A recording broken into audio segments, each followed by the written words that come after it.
Hey, welcome back everyone to the Diecast Depot. In this tutorial video, I just wanted to go over how to sell your products and how to set up auctions on the site. Now, the first thing we're going to go through is how to sell a simple product, and this is just what you would see on sites like Amazon or eBay. And you're just going to select that from the drop-down menu. There are only two options right now: simple product and auction.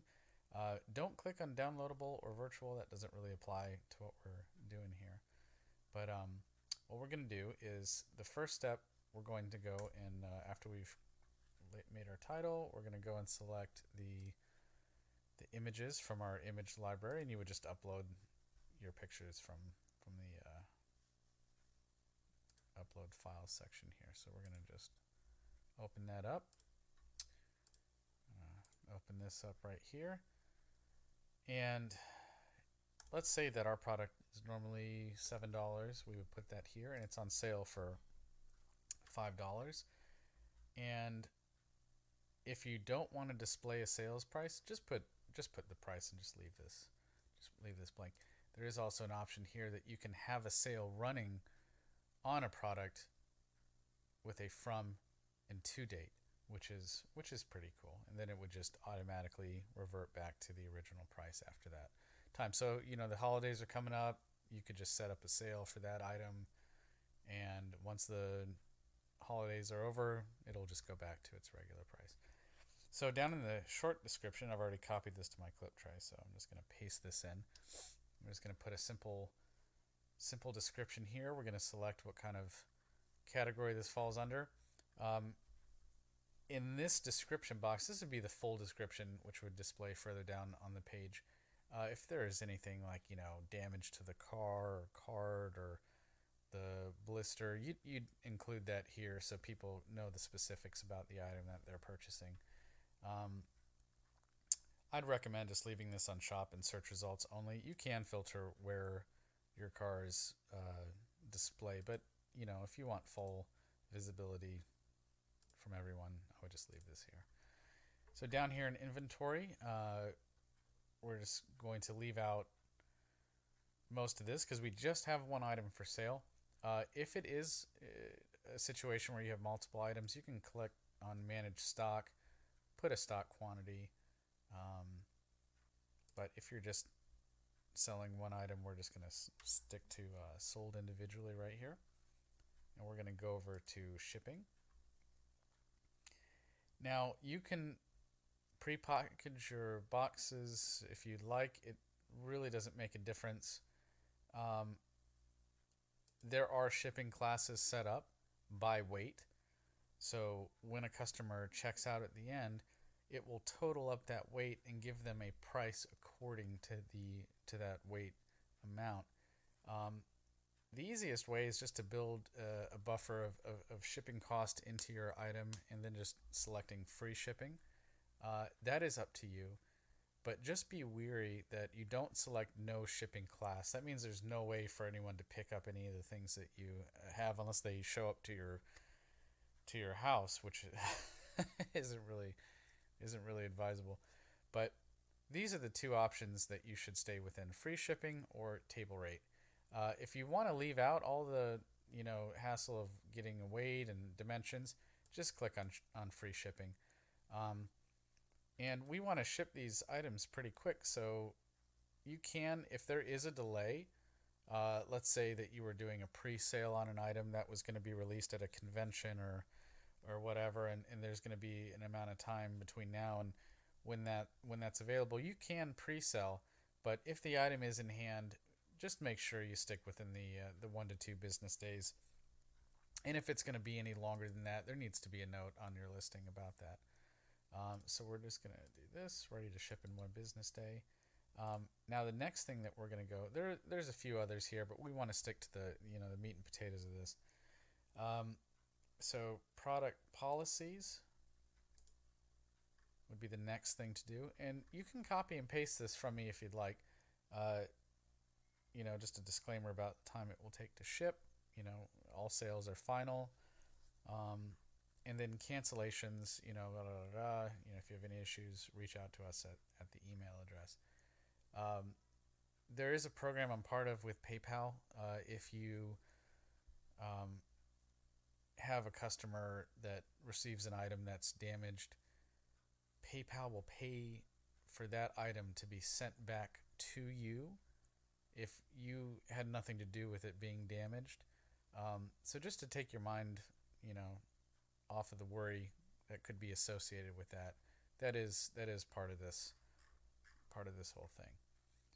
And that's basically it. So once we've done that, we're going to go to submit.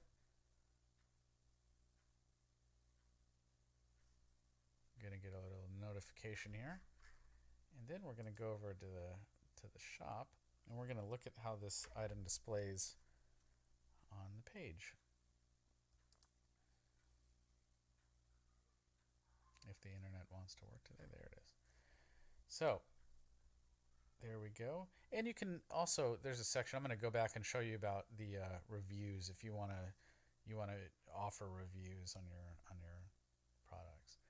So there we go. It's got a little sale notification for the car, $5, original price of $7. And this is that short description that I was telling you about. Apparently I need to work on my grammar here. I need to pluralize that. So that's how it'll display, and this will be the gallery. If you want to have 5, 6, 10, 20 images of your item, you can. This would be the review section here. This is where the your shipping policy, refund policy, cancellations show up, and then this would be that long description that I was talking about, where you can include a more detailed overview of that product. And then also it'll show related products down here that are related to you.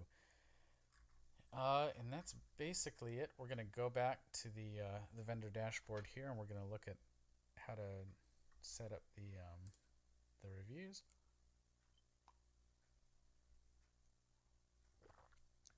Okay, that was this item here.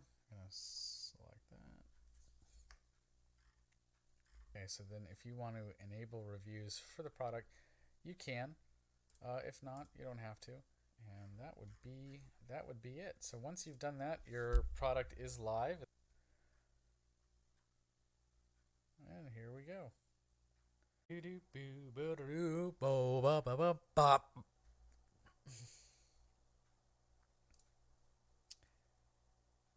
Welcome back to part 2 of the listings tutorial. In this section, we're going to talk about the auction functionality of listings. Pretty much the same as before, but we're going to select auction here. We've got our images uploaded in the title of our listing. I'm just going to go down here and I'm going to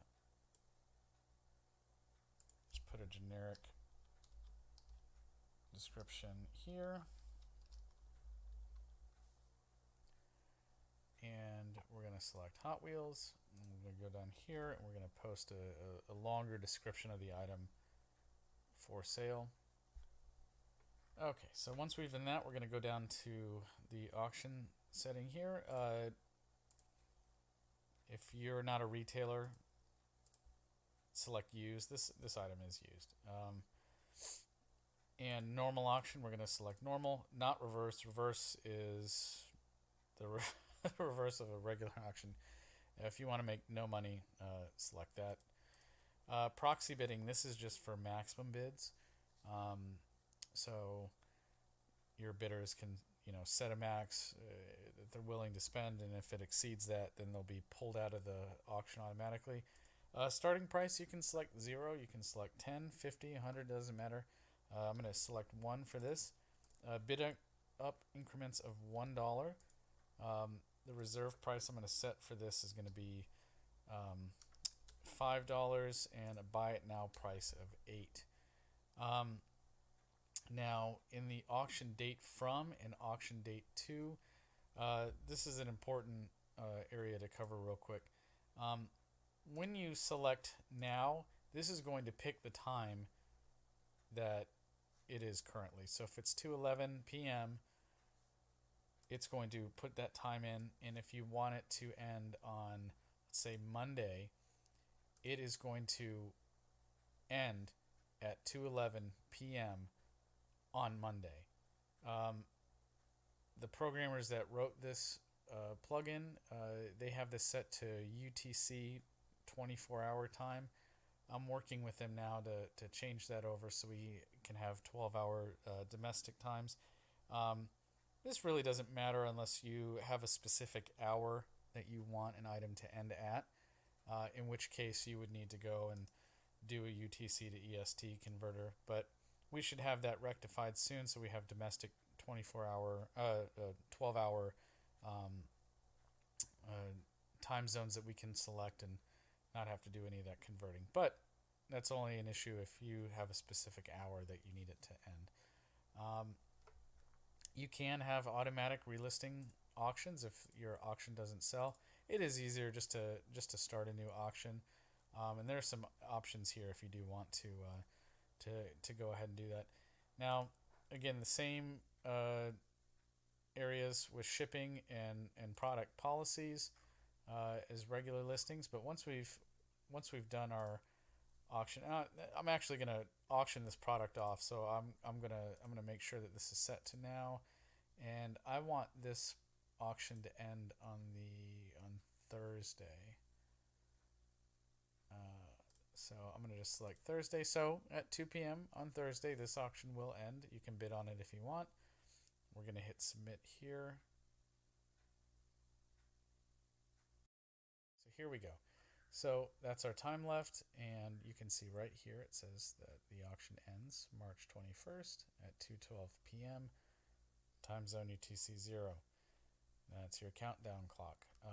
This is where you can do your bid up increments and all of that, and your bidders can add this to a watch list if they'd like. But that's pretty much it. And and that long description down here is again where you would put more detailed description of the product that you have. If you have any further questions about auctions and listings, feel free to drop us a line at info@thediecastdepot.com. We'll catch you next time.